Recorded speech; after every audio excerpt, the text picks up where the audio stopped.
Catholic చర్చ్‌లో Lent అనేది చాలా ప్రత్యేకమైన కాలము అని, ఉపవాసాల ద్వారా దేవుని క్షమను అర్థించే కాలము అని మనందరికీ తెలుసు. అయితే ఎవరెవరు ఉపవాసం ఉండాలి, ఎవరెవరు ఉండాల్సిన అవసరం లేదు అనేటువంటి విషయాలు మనకు కొన్నిసార్లు తెలిసి ఉండకపోవచ్చు.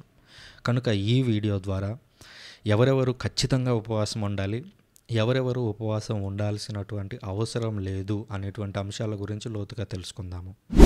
మొదటగా గమనించినట్లయితే గర్భవతులు, పాలిస్తున్నటువంటి తల్లులు ఉపవాసం ఉండాల్సిన అవసరం లేదు. డాక్టర్లు వారికి ఏ ఆహారాన్ని అయితే తీసుకోమని చెప్పి ఉంటారో దాన్ని తీసుకోవచ్చు. రెండవది, రోజు గడవడం కోసం తీవ్రమైనటువంటి శారీరక శ్రమ చేసేటువంటి కూలీలు ఉపవాసం ఉండాల్సినటువంటి అవసరం లేదు.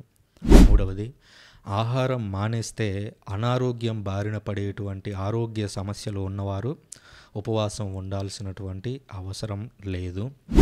ఇక నాలుగవదిగా 14 ఏళ్లలోపు పిల్లలు, 60 ఏళ్ళు పైబడినటువంటి వారు ఉపవాసం ఉండాల్సినటువంటి అవసరం లేదు అని కథోలిక శ్రీసభ తెలియజేస్తూ ఉంది.